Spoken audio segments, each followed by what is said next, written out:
예, 행복한 안식일입니다. 예, 행복하세요? 예, 어, 제가 아까 이렇게 등단수행하고 이렇게 막 하고 있는데 우리 이순자 집사님이 아주 밝은 모습으로 양산을 쓰시고 아주 힘찬 발걸음으로 걸어오시는 모습이 이렇게 보였어요. 너무 행복해 보이시고 또 너무 밝아 보이시는 모습을 이렇게 보면서 앞에서 이렇게 좀 흐뭇했는데요. 아, 우리 모두가 그러한 밝음, 그러한 경쾌함, 또 그러한 마음의 가벼움이 오늘 이 안식일 우리 모든 성도들의 마음 가운데 함께 있게 되시길 주의 이름으로 간절히 축원합니다. 어, 오늘 저는 그의 옷에만 손을 대어도 라는 제목으로 말씀의 은혜를 나누고자 합니다. 우리가 너무 잘 아는 말씀이죠. 우리가 너무 많이 설교로도 들었던 말씀인데 마가복음 5장 27절로 29절에 특별히 28절에는 이는 내가 그의 옷에만 손을 대어도 구원을 받으리라 생각함 일러라. 그가 예수님의 형적을 들었고 그가 많은 의사들 또 많은 돈을 가지고 있었지만 그걸 다 허비했고 그러나 그의 병은 낫지 않았습니다. 12년 동안 고생이 그에게는 어떻게요? 무용지물이 되었고 그가 가지고 있던 모든 것을 잃어버리는 그래서 더 이상 그는 어떻게요? 그의 어떤 능력이나 그가 가진 물질로 이렇게 치유함을 받을 수 없는 상황에서 예수님의 이야기가 그의 마음을 사로잡았어요. 그리고 그는 예수님이면 어떻게 해요? 넉넉히 자기를 치유할 수 있겠다 생각하고 내가 예수님을 만나야 되겠다 생각하고 예수님이 그가 사는 곳 가까운 곳에 오신다 하는 이야기를 듣고 예수님께로 나아갔다는 것입니다. 그런데 그 여인이 예수님께 다가갔는데 사람들이 인파가 너무 많았어요. 그래서 불편한 몸으로 이렇게 예수님께 가는 것은 그가 마음을 정한 것이기 때문에 얼마든지 갈 수 있는데 이 유대인들은 여자들이 남자들이 있는 이런 공식 자리에 나오는 것을 뭐하지 않습니까? 용납하지 않습니다. 뿐만 아니라 이렇게 피를 흘리는 유출병을 가지고 있는 여인이 대중들 앞에 나올 수가 없어요. 그들은 이렇게 자기 앞에 사람들이 지나가거나 이렇게 하면 뭐라고 이야기됩니까? 부정하다, 부정하다 크게 외쳐야 돼요. 자기 주위에 어떻게 해요? 일반 정한 사람들이 이렇게 오지 못하도록 이렇게 자기가 부정하다는 것을 나타내어야 한 국가적인 또 법적인 그러한 이 위치 가운데 이 여인이 있었다는 것입니다. 근데 예수님을 만나야 되는데 원칙적으로는 예수님께 가까이 갈 수 있어요, 없어요? 없는 것입니다. 그러니까 이 여인이 생각한 것입니다. 이 예수님의 옷에만 어떻게 해요? 내가 손을 대어도 구원을 받으리라 그렇게 생각하고 아무도 모르게 이렇게 예수님의 이 옷자락에 손을 대는 장면이 오늘 본문의 장면이죠. 27절에는 예수의 소문을 듣고 무리 가운데 끼어 뒤로 와서 그의 옷에 손을 대었다 그렇게 말을 합니다. 29절에는 이에 그의 혈루 근원이 곧 마름에 병이 나은 줄을 몸에 깨달았다 그렇게 이야기했어요. 예수님이 나았다 이런 말도 안 했는데 옷에 손만 대었는데 본인의 몸에서 느꼈어요. 그리고 어떻게 해요? 병이 나았다는 사실을 그가 깨닫게 되었다 하는 것입니다. 마가복음 3장 8절로 10절에는 유대와 예루살렘과 이두메와 요단강 건너편과 또 두로와 시돈 근처에서 많은 무리가 그가 하신 큰 일을 듣고 나오는지라 이 예수께서 무리가 애워싸 미는 것을 피하기 위하여 작은 배를 대기하도록 제자들에게 명하셨다 그렇게 말합니다. 예수님이 가는 곳마다 이제 소문이 나가지고 너무 많은 사람들이 오는 것입니다. 그리고 예수님을 한번 만져보려고요. 만지면 어떻게 해요? 예, 그분에게서 능력이 나와서 그들이 치유함을 받는다. 그런 생각을 했기 때문에 더 많은 사람들이 오는 것입니다. 어떤 사람들은 침상을 어떻게 해요? 예, 이렇게 사람들이 그 환자의 침상을 들고 예수님 앞으로 나오고요. 오만 병자들을 다 이렇게. 근데 예수님이 일일이 이제 그분들을 낫게 하고 치유하신 일들을 했는데요. 이 예수님에게도 이 일이 너무 그분의 사역에 있어서 이렇게 좀 부담이 되는 그런 일이 될 지경으로 되었다 하는 것입니다. 그래서 예수님께서 배를 베어서 배 위에서 어때요? 선상, 그러니까 예수님은 이렇게 강가나 바닷가 위에 있고 사람들은 부두 쪽에 어떻게 해요? 쫙 있고 그렇게 해서 말씀을 전하는 이제 그런 일도 생기게 되었다 하는 것을 봅니다. 그래서 이 10절에는 이는 많은 사람을 고치셨으므로 병으로 고생하는 자들이 예수님을 만나고자 하여 몰려왔다 그렇게 이야기합니다. 그래서 우리가 뭐 예수님이 뭐 있을 때 뭐 5병이요 5천 명이 모였다는데 그 5천 명은 여자나 아이나 노인들을 뺀 숫자입니다. 그러니까 뭐 학자들은 한 2만 명 된다 이렇게 이야기하죠. 보통 예수님이 오면 이제 많은 무리들이 모이는 겁니다. 우리가 뭐 2만 명 이러면 그냥 뭐 그럴 수 있겠지 생각하지만 2만 명 모인 자리에 한번 가보십시오. 그 어마어마한 인파라는 사실을 봅니다. 그래서 이제 그 2만 명 가운데는 상당수가 또 어떤 사람들입니까?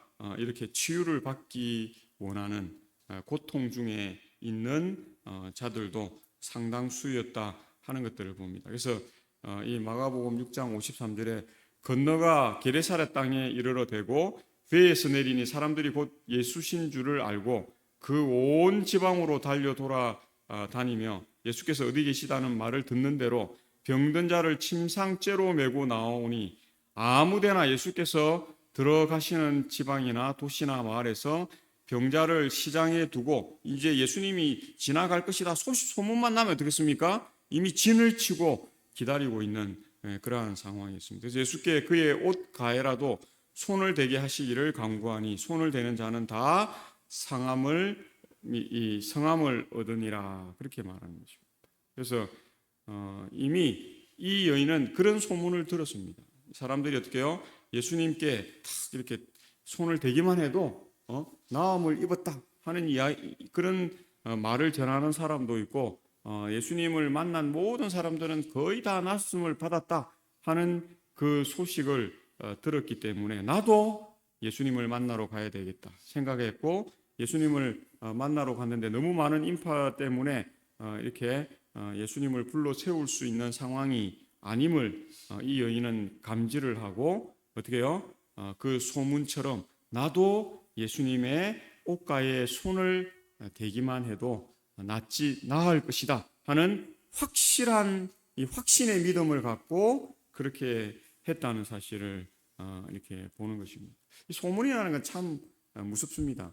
저도 대구에 왔을 때 이렇게 어느 집이 잘한다, 뭐 음식을 잘한다 그런 이야기가 있더라고요. 그래서 그때 한 7, 8년 됐는데요. 그래서 그 집에 아이들 다 됐고 우리 집 사람하고 내 식구가 이 집 잘한다 서로 갔더니 완전 맹탕이에요. 나 그런 거 처음 먹어봤어요. 그거를 돈을 주고 먹어야 하나? 그 대구 그 냉면 잘하는 집이라고 그래갖고 그 유명한 방송에 나오고 그래가지고 그 냉면을 먹으러 갔는데요. 아무 맛이 없어요. 그냥 맹물에다가 그 메밀면을 넣어놓은 것 같아요. 제가 얼마나 짜증이 나는지 아니 이거를 만 몇천 원씩 주고 1인당 만 몇천 원이면 4명이 가면 돈이 5만 원이 되잖아요. 와, 이 돈을 주고 내가 이걸 먹어야 되나? 제가 그런 생각이 들더라고요. 얼마나 그 방송이 배신감이 느껴지든지 야 그런 경우도 있더라고요. 근데 어쨌든 제가 가보니까 사람들이 줄을 서요. 저는 사람들이 줄을 서고 막 차댈 데도 없어요. 그래서 막 어디 뭐 이렇게 어디 주차장에 대고 한 10분을 걸어와 가지고 이제 땀을 비질비질 흘리면서 이제 여름이니까요. 갔는데 사람이 많아서 전 입구에서 야 정말 잘하는 집인가 방송이 헛소문이 아니구나 제가 이렇게 생각하고 들어갔는데 그거 한 젓갈 딱 하는 순간 짜증이 그냥 머리에서 막 하는데 이걸 그래서 그거 한 2젓갈 먹다가 다 나왔어요. 우리 집 사람이 이게 냉면이야? 그래 이야기해요. 아니 이 집이 잘한다고 손님이 이래 많은데 그런 경우도 있더라고요. 그 소문이라는 건 참 무섭습니다. 다 그 사람들 다 소문 듣고 온 거 아니에요. 그래서 요즘에는 야근 사람들은 돈을 주고 어떻게 합니까? 방송을 하고 광고를 하고 그렇게 해서 하는 것입니다. 근데 그런 가게는 오래 갈까요? 오래 가지 못할까요? 오래 못 갑니다. 사람들이 한 번 먹고는 절대 가지 않기 때문에 그렇다는 것입니다. 근데 예수님은 가는 쪽쪽이 다 났기 때문에 소문이 배가 되고 배가 되고 배가 되고 배가 되고 해서 처음에는 뭐 몇십 명 모이다가 나중에는 어떻게 해요? 몇백 명, 몇천 명, 몇만 명 이렇게 모이는 것입니다. 그래서 그 이후로 이것이 세계적으로 이제 예수님은 뭐 운명하시고 하늘에 계신데 지금까지도 어떻게 해요? 예, 그 소문과 소문과 소문과 소문이 이어서 우리도 신앙을 하고 있는 그러한 놀라운 소문의 역사가 이루어지는 것을 보게 됩니다. 그래서 마가복음 5장 22절로 24절에 회당장 중에 하나인 야이로라 하는 이가 와서 예수를 보고 발 아래 엎드려 간곡히 구하여 이르되 내 어린 딸이 죽게 되었사오니 오셔서 그 위에 손을 얹으사 그로 구원을 받아 살게 하소서 하거늘 이에 그와 함께 가실새 큰 무리가 따라가며 애워사 밀더라. 그렇게 이야기합니다. 이 야이로가 그의 이 딸을 낫게 하는 이 장면에 보면 예수님이 치유의 주체이십니다. 그래서 어떻게 해요? 오셔서 그 환자인 딸을 위에 손을 얹고 구원을 어떻게 해요? 베풀어 달라고 예수님을 초청합니다. 예수님을 간절히 기다리죠. 그런데 오늘 본문 가운데 그 12년 동안 혈류병으로 고생한 그 여인은 치유의 주체가 예수님이라기보다는 자신이 믿음을 갖고 어떻게 해요? 그 능력 많으신 예수님의 옷자락만 만져도 내가 어떻게 해요? 나음을 받는다라는 생각을 갖고 있는 거죠. 야이로와는 정반대죠. 야이로는 뭐 예수님 오기 위해서 자기 종들을 보내고 또 보내고 막 이렇게 하지 않습니까? 그런데 이 여인은 그렇게 하지 않습니다. 이 여인은 내가 예수님께 가서 가보니 예수님이 너무 바쁘시고 너무 사람들에게 둘러싸여 가지고 미천한 자기를 어떻게 해요? 뭐 이렇게 낫게 하는 그 치유의 행위를 하기도 예수님은 너무 바쁘신 분입니다. 너무 지금 이렇게 중다한 일 가운데 있다라고 생각하고 어떻게 해요? 사람들이 그분을 만지기만 해도 나았다 하니 나는 감히 그분을 만질 수는 없고 그 옷자락만 거기에 손을 대어도 낫지 않을까 그렇게 생각한 것입니다. 이 절망의 벽에 부딪힌 이 여인은 예수님의 병을 치료하는 기적에 대한 소문을 상세하게 들은 것으로 보입니다. 이 여인의 믿음은 예수님의 옷자락에 손을 대어도 자신의 병이 치유될 것이라는 믿음을 나타낸 것입니다. 이러한 믿음은 앞에서 우리 야이로에 언급된 이 회당장의 진술과는 차이가 있는 진술입니다. 야이로의 믿음처럼 예수님이 주체가 되어 환자와 접촉하는 것이 아니라 반대로 환자가 예수님에게 접촉을 함으로써 병에서 나음을 받는다는 점입니다. 예수님의 옷자락에 손을 대는 것으로 나음을 받는다는 생각은 예수님에게 치유의 능력이 충만하다는 확신에 찬 믿음의 결과입니다. 따라서 여기서 할 수 있는 것은 치유받고자 하는 사람의 믿음을 강조하고 있다는 것이라는 것을 우리가 주목해 봐야 한다 하는 것입니다. 그러니까 일반적으로는 야이로의 생각이 맞습니다. 그렇죠? 맞잖아요. 그죠? 그런데 이 혈루병 걸리는 이 여인의 이 상황, 현실, 그가 처한 공궁과 궁핍과 그가 할 수 있는 그 믿음의 발로를 예수님은 부정하지 않았습니다. 그것을 너무 미약하다고 그것을 무시하지 않았습니다. 또 그의 그 마음과 생각과 그 여린 마음을 하나님께서는 믿음으로 받으셨고 그도 어떻게 해요? 야이로의 딸처럼 동일한 회복을 이루도록 하셨다 하는 것입니다. 그 치유와 이 구원의 다양성의 경로를 오늘 이 혈루병 걸린 12년 동안 고생했던 이 여인이 우리에게 보여주고 있는 것입니다. 어떤 사람은 신앙이라는 것은 딱 이런 것이야. 그래서 나도 이렇게 신앙하고 있고 당신도 이렇게 신앙을 해. 일반적으로는 그게 맞습니다. 그게 틀리다는 게 아닙니다. 그렇죠? 그런데 예외라는 것이 항상 있다는 것을 우리는 생각해야 한다. 그래서 유명한 한 신학자가 익명의 그리스도인이라고 하는 유명한 이 표현을 써서 아주 공전에 히트를 쳤던 일이 있습니다. 우리가 모르는 그리스도인들이 있어요, 없어요? 있다는 사실입니다. 우리는 이렇게 제7일 안식일 예수 재림교회에 소속된 사람만 구원을 받을 수 있고 마지막 남은 백성이다. 우리가 이렇게 생각하잖아요. 일반적으로 그게 맞습니다. 그렇죠? 그게 틀렸다는 것은 아닙니다. 그럼에도 불구하고 우리가 모르는 재림교회 안에 있지 않은 마지막 은혜의 시기까지 확정되기 전까지는 어떻게 해요? 불교도 가운데서도 진리를 찾고 하나님을 간절히 찾는 사람이 있을 것이고 천주교인 가운데서 또 미신을 믿는 사람들 가운데서 제가 오기 전에 25년인가 무당생활을 아주 삼천포에서는 이름난 무당생활을 했던 그 분이 교회를 나오게 되었어요. 그래서 제가 1년 가까이를 공부를 시켰고 제가 침례를 주고 제가 발령이 났어요. 그래서 제가 침례를 주고 올까 하다가 이렇게 뒤에 후임으로 오는 목사님이 교회 좀 적응도 잘 하시고 이렇게 하시라고 4명의 침례자를 만들어 놓고 제가 왔어요. 그 중에 한 분이 그분이에요. 그래서 여기 계시던 오초 목사님이 제 후임으로 이렇게 한빛교회 오셨는데 그 4명을 침례 다 줬다 그러더라고요. 그래서 저한테 전화가 왔어요.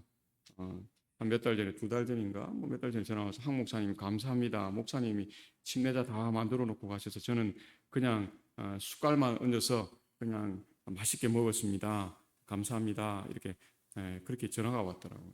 그래 뭐 그렇게 하시라고 제가 그렇게 준비해 놓고 왔다고 그렇게 했는데요. 그분이 무당이에요. 유명한 무당이에요. 참 제가 저도 그분을 뭐 신앙적으로 가르치기도 하셨지만 그분도 그 공부하는 1시간 동안 한 10분씩 15분씩 자기의 이야기를 쭉 이렇게 하는 것을 보게 되었어요. 참 하나님은 참 다양한 경로를 통해서 어떻게 해요? 하나님의 백성들을 부르시구나. 제가 그런 생각을 했어요. 그래서 그분이 공부를 이렇게 몇 주 하더니 하루는 저한테 전화가 왔어요. 그 장로님을 통해서 전화가 와서 목사님이 오셔서 자기가 이 신을 모시는 그 모든 것을 회파시켜 주십시오. 그렇게 해요. 그러니까 그 자기가 믿는 귀신보다 더 믿음이 강한 사람이 치워줘야 그 귀신이 자기한테 자꾸 이렇게 오지 않는다는 거예요. 자기 가면은요. 제가 처음에 몇 주 공부할 때는 자기 어깨 위에 귀신이 앉아 있대요. 할아버지 귀신이라고 그러더라고요. 그분 표현은 그래요. 어깨 위에 딱 앉아갖고 제가 이렇게 가서 성경 공부를 시키면 목사님 저만 목사님 이 공부하는 거 배우고 있는 게 아니라 제 어깨 위에 귀신 할배도 어떻게 해요? 목사님 말씀 다 듣고 있다는 것입니다. 그래서 계속 헛기침을 해요. 그러면서 그분이 뭐라냐면 제가 기침하는 게 아니고 이 귀신이 자꾸 자기를 그렇게 한다는 것입니다. 마음에 안 든다 그거죠. 이야기 들으면 막 짜증난다는 귀신이 그만 들으라고 계속 뭐 한 시간 공부하면요 막 하여튼 뭐 한 30초 괜찮았다고 기침했다가 또 한 30초 괜찮았다고 계속 그러면서도 계속 공부하는 거예요. 1시간 동안. 그래서 이제 제가 몇 주 했더니 전화가 와서 장로님하고 목사님 오셔서 목사님이 그거 좀 다 치워달라. 갔더니 뭐 돈 같은 것도 있고요, 쌀도 있고 뭐 향도 있고 오만 개 다 있어요. 그 쌀을 쫙 뿌리면서 점을 본다 해요. 그리고 돈 그 옛날 엽전 같은 거 있잖아요. 그거 딱 뿌리면서 뭐 이렇게 하고 그렇게 했는데 딱 치워달래요. 그래서 제가 싹 다 치우고 이렇게 그 상도 장로님이 그러더라고. 이거 멀쩡한 상인데 이거는 쓰시죠 그러더라고. 그래서 제가 치워달라니까 다 치웁시다. 싹 치우고 다른 상 하나 딱 갖다 놓고 거기다 성경책을 하나 딱 이렇게 했어요. 그리고 이제 그 다음 주에 또 공부하자고 해서 이제 갔더니 그분이 그 상에서 성경을 읽고 있어요. 야, 그러면서 뭐라 하는지 아세요? 아직도 어깨 위에 누가 있다고요? 귀신 할배가 있다고. 아직도 안 갔대요. 근데 기침하는 그게 어떻게 해요? 많이 줄어들었어요. 근데 그게 몇 달 가더라고요. 교회 와서도 제가 설교하는데 화요일, 금요일, 안식일 안 빠지고 교회 나와요. 그래서 우리 저기 장로님 이병호 장로님 앉아 있는 저기에 이제 며느리랑 같이 딱 이렇게 앉아 있는데요. 제가 설교하면 제가 한 40분 설교하면 한 10번 정도 기침해요. 근데 어느 날 하는데 한두 번 할 때도 있고 어느 날은 안 할 때도 있어요. 그래서 제가 물어보죠. 아니 오늘은 그 할배가 뭐 아무 말 안 하세요? 제가 물어보니까 오늘은 아무 말 안 하네요. 그래요. 그러더니 이제 그 아들과 함께 그래서 큰 아들은 장로교회 집사고 부인은 권사고 이제 작은 아들은 물리치료사인데 뭐 이렇게 교회를 나오지 않아요. 그래서 우리 저기 집사님 둘 다 재혼을 했는데요. 우리 교회 집사님하고 이제 재혼을 했는데 그 자식들이 다 교회 나와야 된다. 이제 이분이 그 주관이에요. 종교는 갈리면 안 된다. 한 종교를 우리가 다 하자. 그래서 이제 했는데 큰 아들네는 이미 우리는 뭐 장로교회 다니고 있으니까 어머니 우리는 뭐 좀 그냥 빼주세요. 우리는 교회 다니잖아요. 우리 하나님 같은 하나님 믿잖아요. 그래서 큰 아들은 일단은 뭐 알겠다. 교회는 다니니까 일단 놔두고 그렇게 해서 이제 그 아들하고 어머니가 같이 제가 같이 다 공부를 시켰는데요. 침례를 받았다. 그리고 연락이 왔어요. 그래서 목사님 너무 감사합니다. 뭐 이렇게 하면서 그렇게 했는데요. 저도 새로운 경험이었어요. 제가 귀신 들린 사람 한 몇 분 가르쳐 봤는데요. 제가 옛날에는 한 번은 제가 물어봤어요. 제가 귀신 들린 사람을 가르치는 건 처음이기 때문에 좀 연배 많은 목사님한테 이 어떻게 해야 됩니까? 물어봤어요. 그랬더니 그분이 1시간 내에 말씀과 찬미로만 대응해야 된다. 그렇게 이야기해요. 그래서 말씀 보면 막 말씀을 좀 이야기하면 이 사람이 막 거품 물고 막 그러거든요. 막 목사님 나가세요 하고 막 그래요. 그럼 또 찬미 불러요. 교인들 한 몇 명하고 같이 가서 찬미를 목이 터져라 부르고 1시간 동안 그렇게 해요. 그러면 이분이 좀 잠잠해지기도 하고 이러더라고. 제가 그런 경험도 있어가지고 옛날에는 그렇게 했는데 이제는 이제 그런 경험이 있어가지고 그렇게는 하지 않지만 가서 이제 말씀하고 또 잔잔하게 또 이렇게 설교 저기 찬미 부르고 이렇게 했더니 하여튼 그 25년 된 무당이 어느 날 와서 저한테 한 석 달인가 넉 달쯤 됐는가요? 또 오더니 아주 밝은 표정으로 왔어요. 목사님 이제 귀신이 갔다고 할배가 갔다고. 야 신기해요.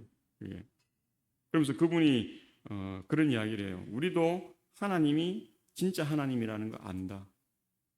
그런데도 우리가 먹고 살아야 하기 때문에 이 귀신 할배가 자기를 먹여 살려주는 그 대신 자기의 몸을 계속 망가뜨린다는 거죠. 짝두도 타고 막 이래야 되니까요. 자기 몸은 계속 망가지는 거예요.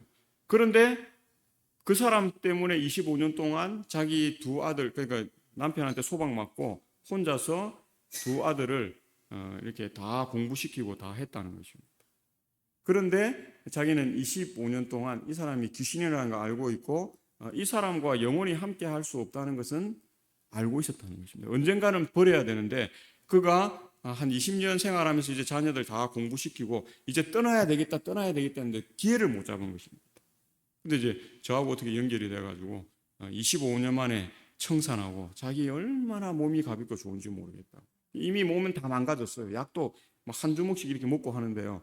그래도 기분이 좋다는 거예요. 그래도 행복하다. 그래도 진리 안에 그래도 하나님과 함께 이렇게 동행할 수 있는 삶이 되어서 행복하다. 그런 이야기를 하는 것입니다. 이 여인도 아마 그런 것 같아요. 그가 정말 밑바닥까지 가서 어떻게 해요? 바닥을 친 후에 어떻게 해요? 이제 그 믿음, 이제 의사를 의지하거나 뭐 어떤 뭐 돌팔이를 의지하거나 하지 아니하고 하나님을 의지하는 삶으로 나왔다. 그래서 예수님과의 1대1의 관계, 우리는 맨투맨 이렇게 이야기하죠. 이 여인은 직접 보고 믿은 것이 아니라 소문을 통하여 믿게 된 것입니다. 어찌됐든 그녀는 무리 가운데 섞여 뒤로 와서 예수님을 만지게 되는데 이 같은 사실은 그녀의 담대함, 절실함과 겸손함을 대변해 주는 행동으로 나타납니다. 즉 그녀는 사회 통념상 여자로서뿐 아니고 또 부정한 자로서 공중 앞에 나설 수 없는 접촉 불가 입장이었으나 그러한 사회의 종교적 장애를 극복하고 담대히 예수님께 접근한 것입니다. 그러나 그녀는 자신의 존재를 몰래 감추고 자신의 병을 가만히 치유하고자 하는 마음에서 예수님의 뒤로 왔다는 사실을 우리가 보는 것입니다. 우리는 때로는 이 사회적인 장벽을 넘어가야 할 때가 있습니다. 종교적인 장벽을, 또 인종적인 장벽을 넘어, 국가적인 장벽을, 직장의 어떤 일적인 장벽을 넘어야 할 때가 있습니다. 가족 간의 어떤 장벽을 뭐 해야 돼요? 넘어야 할 때가 있다는 사실입니다. 근데 12년 동안 이 여인은 그걸 결정하지 못했어요. 그래서 돈이 있으니까 돈을 많이 주고 의사와 이런 치유할 수 있다는 사람에게 의존을 했으나 모든 돈을 탕진한 후에 그가 어떻게 해요? 이것은 맞지 않다는 것을 비로소 깨닫게 되었고, 그가 속한 사회와 종교적 장애를 극복하고 담대히 예수님께 접근하는 믿음을 나타낼 수 있게 되었다 하는 것입니다. 한편 마태는 그녀가 예수님의 겉옷, 영어로는 touch the edge of 라고 그렇게 이야기합니다. 엣지, 어떻게 해요? 엣지가 뭡니까? 모서리 끝이죠. 우리가 옷 보면 요 끝, 이런 걸 엣지라고 하고, 우리가 스케이트 타는 사람들은 그 칼날 그 옆에 이렇게 쫙 날카로운 그 부분을 엣지라고 하는 것입니다. 그래서 그 여인이 그 예수님 앞에 가서 예수님의 옷을 이렇게 잡은 게 아니에요. 어떻게 해요? 그 모서리에 탁 이렇게 자기의 손을 탁 댄 것입니다. 그래서 NIV 성경, 우리 U 인터내셔널 버전에서는 그렇게 이야기하고 있습니다. 그래서 그녀는 예수님과 접촉함으로써 율법적으로는 예수님을 부정하게 만든 결과가 되었는데요. 이 레위기에 보면 이렇게 부정한 자가 정한 자를 만지면 둘 다 어떻게 해요? 부정해지는 것입니다. 예수님이 부정해지는 것입니다. 그러나 생명의 주께서는 이 모든 의식적 부정을 초월하여 그녀의 믿음을 받아들이시는 것입니다. 그래서 우리가 이렇게 아구가 맞는다, 이렇게 두 개가 이렇게 착 맞아 떨어져야 이게 아구가 맞는데, 내 쪽에서 내가 이렇게 해도 저쪽에서 안 받아들이면 어떻습니까? 그거는 짝사랑 이런 게 돼가지고 성립이 안 되죠. 그런데 예수님은 이미 그 여인이 준비된 이제 믿음을 갖추었다는 것을 알고 그 여인을 찾아가신 것입니다. 일부러 그 여인 있는 쪽으로 가셨고, 그 여인이 어떻게 해요? 이 많은 인파를 헤집고 올 수 없는 위치에 있는 그 여인 곁으로 어떻게 해요? 예수님이 가신 거예요. 이 연애신을 읽어보면 그렇게 표현하고 있습니다. 그 여인이 예수님을 찾아오기도 했지만 예수님이 어떻게 해요? 그 여인을 또 찾아간 것입니다. 아무도 모르게. 누구만 아는 것입니까? 예수님만 아는. 그리고 그 여인은 놀랐겠죠. 아니 예수님, 내가 그 옷자락을 만질 수 있는 위치까지 와서 어떻게 해요? 그것을 터치한 것입니다. 근데 그 터치는 여인의 터치이기도 했지만 누구의 터치라고요? 예수님의 터치입니다. 예수님의 만져주심, 예수님의 그 사랑의 그러한 만지심이라는 사실을 우리는 보는 것입니다. 그래서 옷의 끝날 자락을 살짝 아무도 모르게, 예수님도 모른다고 생각했을 것입니다. 아마 이 여인은 자신만 알게 그렇게 만졌다고 생각했지만, 예수님은 그 여인을 위해서 그 마을로 가셨고, 그 마을에서도 그 여인 곁으로 가셔서 치유와 구원의 일을 해 주셨다는 것입니다. 그래서 내가 그의 옷에만 손을 대어도 구원을 받으리라 생각함 일러라, 본문 28절에 그렇게 표현하는데요. 이렇게 그녀가 예수님의 옷자락에 손을 댄 이유를 설명합니다. 사실 그녀의 이 같은 이 심정에는 미신적 요소가 전혀 없었다고 생각할 수는 없을 것입니다. 그러나 그녀는 오직 예수님이 자신의 문제를 해결해 주실 구원자이심을 믿고 있음을 그렇게 실제적으로 그렇게 실행에 옮기고 나타내었다는 사실이 중요하다는 것입니다. 그래서 이 하밀러라 하는 이 주석에 보면 이 하밀러라는 엘레겐이라고 하는 단어가 쓰이는데, 이것은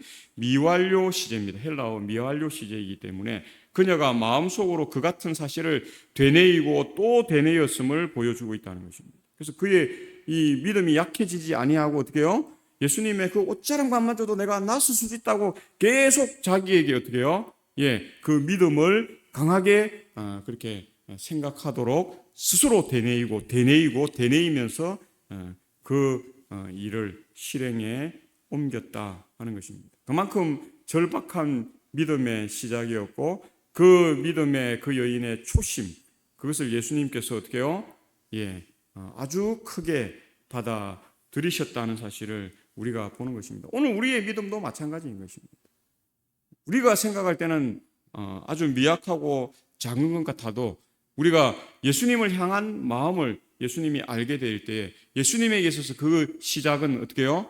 가장 큰 것이고 그 사람의 인생을 송두리째 바꿀 수 있는 그러한 대역사의 시작이 된다는 사실을 오늘 이 여인을 통해서 우리에게 나타내 보여주고 있는 것입니다. 그래서 재림교회 성경주석 9권 608쪽에 손을 대어도라는 주석에 보면 이 여인에게 치유를 가져다 준 만짐이 랍비들에 의하면 그리스도에게 의식적으로 부정함을 옮겼다고 간주되었을 것이다. 랍비들은 이것이 잘못된 것입니다. 이것이 법적으로 맞지 않는 것입니다. 자기들이 갖고 있는 율법에 맞지 않는 것입니다. 하나님이 우리에게 주신 율법에 맞지 않는 일을 하나님 자신도 하셔서는 되지 않고, 그렇기 때문에 예수님, 자기가 하나님이라고 자칭 이야기하는 예수님에게께서 이 일을 하신다는 것은 말도 되지 않는 그러한 일이라는 그때 시대 상황이 그러한 모습이었다는 것입니다. 그래서 그 여인만 그 국가적인, 사회적인, 그 민족적인 그 한계를 넘어간 것이 아니라 누구도요? 예수님은 더 큰 한계를 넘어서 이 일을 하셨다 하는 사실을 오늘 본문은 우리에게 말해줍니다. 그래서 마태복음 14장 34절과 34절 36절은 그들이 건너가 게네사렛 땅에 이르니 그곳 사람들이 예수이신 줄을 알고 그 근방에 두루 통지하여 모든 병든 자를 예수께 데리고 와서 다만 예수의 옷자락에라도 손을 대게 하시기를 간구하니 손을 대는 자는 다 나음을 얻으니라.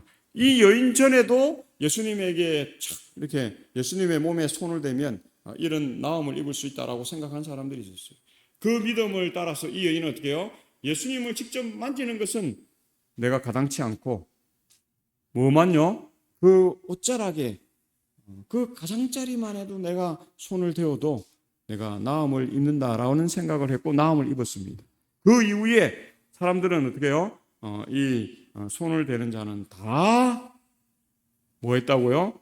나음을 얻으니라. 그렇게 말을 하는 것입니다. 이것은 예수님의 이 본질적인 사역을 나타내는, 우리를 다 구원하고 우리를 죄에서 뭐 하는 것이요? 해방해서 영원한 영생을 주는 그 회복의 일을 하는, 그것을 단면적으로 보여주는 부분이라는 것입니다. 예수님은 이 일을 실제적으로 하시기 위해 그때마다의 그 환자들이나 그분들을 낫게 하는 것이 주 목적이 아니라 어떻게 해요? 원천적으로 그 모든 사람들을 회복시키는 것이 예수님의 사역이기 때문에 예수님이 이런 사역을 이 땅의 공생의 기간 가운데서도 행하셨다 하는 것을 보는 것입니다. 그래서 사도행전 5장 14절로 16절에 믿고 죽게로 나오는 자가 더 많으니 남녀의 큰 무리더라. 심지어 병든 사람을 메고 거리에 나가 침대와 요 위에 누이고 베드로가 지날 때에 혹 그의 그림자라도 누구에게 덮일까 바라고 예루살렘 부근에 수많은 사람들도 모여 병든 사람과 더러운 귀신에게 괴로움 받는 사람을 데리고 와서 다 나음을 얻으니라. 예수님께 그렇게 했던데 이제 예수님은 떠나고 안 계시니까 누구에게요? 예수님의 믿음 좋은 제자 베드로나 다른 이렇게 믿음 좋은 제자들에게도 그 일을 했습니다. 이제는 거기서 한 단계 더 나아가서 이제 몸에 손을 대는 것도 아니고 그 옷자락에 손을 대는 것도 아니고 어떻게 해요? 베드로의 그림자라도 누구에게 덮이면 나음을 입겠다라고 생각한 사람도 있다는 사실입니다. 근데 놀라운 사실은 괴로움을 받은 사람을 데리고 와서 다 뭘 얻었다고요? 나음을 얻었다 하는 사실입니다. 우리가 때로는 우리의 이 환경과 미신과 이런 것에서 완전히 벗어날 수 없어요. 그러한 한계 가운데 있다는 사실입니다. 그런데 그 한계를 뛰어넘어서 믿음을 발휘하고자 하는 것을 하나님께서 뭐 하지 않는다고요? 무시하지 않는다. 모른 채 하지 않는다는 사실입니다. 우리가 처한 상황에서 그것을 넘어가고자 하는, 그것을 극복하고자 하는 그 일을 하나님께서는 기뻐 받으신다 하는 사실을 보는 것입니다. 오늘 우리가 믿음으로 주께로 나오는 자가 되시길 바랍니다. 그것이 아무리 미약하고 그것이 남이 보기에는 부끄러움 같은 것이 된다 할지라도 이 여인처럼 그 믿음의 발로를 통해서 예수님 앞에 나오는 삶이 하나님께로부터 인정받고 구원받는 삶이라는 사실을 본문은 우리에게 말해주는 것입니다. 그래서 사도행전 5장 17절로 18절에 대제사장과 그와 함께 있는 사람 즉 사두개인의 당파가 다 마음에 시기가 가득하여 일어나서 사도들을 잡아다가 옥에 가두었더니 사람들은 병에서 낫고 사람들은 그것이 놀라운 하나님의 그 사역이라고 이야기하고 와보라 내가 어떻게 해요? 이렇게 나았다 막 이렇게 이야기하는데 대제사장과 그와 함께 있는 사람들 또 사두개인들의 당파는 그것을 싫어했습니다. 싫어했는데 본문은 다 마음에 시기가 가득하여 일어났다 그렇게 이야기합니다. 그냥 싫어한 것이 아니라 마음에부터 뭐 했어요? 시기했다는 사실을 말하고 있는 것을 보는 것입니다. 그래서 사도들을 잡아다가 옥에 가두었고 그들을 죽이고자 했고 예수님을 죽이는 그 일을 했다는 사실을 봅니다. 저는 항상 이게 두려워요. 성경에 보면 이 신약에 하늘나라에 딱 앞에서 어떻게 해요? 그 문을 막고 어떻게 해요? 들어오는 자도 못 들어가게 하고 거기서 나가려고 하는 사람도 못 나가게 하고 그 문을 막고 있는 사람들이 누구라고 이야기합니까? 그리스도인들이라고 이야기합니다. 바울이 되었던 사울을 이렇게 사울이 그리스도인들을 핍박하고 예수님을 핍박했는데 사울은 누굴 믿는 사람이었습니까? 하나님 믿는 사람이었어요. 근데 그리스도인들을 핍박했죠. 그러니까 이게 이 종교 역사에 보면요. 믿지 않는 자들과의 어떤 투쟁과 싸움 이게 더 중요한 것이 아니라 믿는 자들 가운데서 어떻게 해요? 제대로 믿는 자와 제대로 믿지 않는 자와의 싸움입니다. 그래서 안식일 이 대쟁투의 개쟁점은 안식일이거든요. 대부분의 하나님을 믿는 그리스도인들이 뭘 지키기 때문에 그래요? 일요일을 지키기 때문에 그런 것이죠. 개쟁점이 안식일이에요. 믿지 않는 자와 믿는 자의 싸움이 아니라 믿는 자들 가운데 하나님의 말씀대로 믿는 자와 자기 마음대로 인간의 유정과 인간의 방법대로 믿는 것과의 뭡니까? 주 싸움입니다. 사단도 믿지 않는 자 같았지만 어디에 있던 자였어요, 사단이? 스랍 천사예요. 천사들 가운데 가장 높은 위치에 있던 자였어요. 다른 말로 하면 그는 하나님의 이 사역을 직접 수행하던 능력이 있는 천사였습니다. 그러니까 예수님을 잘 안다고요, 모른다고요? 잘 아는 사람이에요. 그리고 그가 반역을 할 때 하나님의 그 율법을 가지고 반역을 하지 않습니까? 그러니까 하나님의 율법을 잘 안다고요, 모른다고요? 그래서 이 땅에서 예수님을 시험할 때 무엇으로 시험해요? 말씀으로 시험하잖아요. 사단은 하나님을 잘 아는 사람, 예수 그리스도를 너무 잘 아는 그러한 사람이라는 사실을 봅니다. 그래서 어떤 의미에서 우리가 신앙 열심히 하려고 할 때 누가 방해를 해요? 믿는 옆에 어느 교회 다니는 사람, 또 믿는 또 누구들, 장로교인들, 뭐들 이런 사람이 더 방해해요. 또 가족들 가운데 어떻게 해요? 또 그런 사람. 제가 25년 된 무당 어머니가 신앙할 때 가장 마음에 안 들어하는 사람은 큰아들 그 내외예요. 큰아들은 집 사고 며느리는 권사잖아요, 장로교회. 그러니까 재림교회 나간다 이러니까 이분들은 지금 좀 못마땅한 거예요. 교회 나가는 거 자기들도 어머니 교회 데리고 나가려고 애를 많이 썼거든요. 근데 어느 교회 나간다니까 지금 좀 못마땅한 거예요. 재림교회 나간다니까 못마땅한 거예요. 장로교회 나오면 좋을 텐데 재림교회를 나간다? 그래서 어머니는 나가시되 저희들은 어머니가 무당하는 것도 보고 있었는데 그나마 그래도 한 단계 그래도 하나님을 믿는다 하니까 일단은 큰아들 내외가 양보하는데요. 며느리는 와보지도 않습니다. 그래도 아드니까 와서 그래도 어머니 그 교회라도 다니세요 하고 이렇게 하는데 며느리는 오지도 않습니다. 그러니까 이 말씀이 꼭 들어맞는 것을 봅니다. 그래서 사도행전 19장 11절로 12절에 하나님이 바울의 손으로 놀라운 능력을 행하게 하시니 심지어 사람들이 바울의 몸에서 손수건이나 앞치마를 가져다가 병든 사람에게 얹으면 그 병이 떠나고 악기도 나가더라. 참 미신적인 거죠. 이건 하나님의 신앙적인 게 아닙니다. 그렇죠? 근데 하나님이 뭘 받으셨다고요? 그 믿음의 발로, 그 초심. 그래도 하나님을 믿고 어떻게 해요? 나음을 얻고자 하는 그것을 하나님께서 받으셨지, 이 손수건, 앞치마 이런 것을 이것 때문에 하나님께서 치유해 주신 것이 아니라는 사실입니다.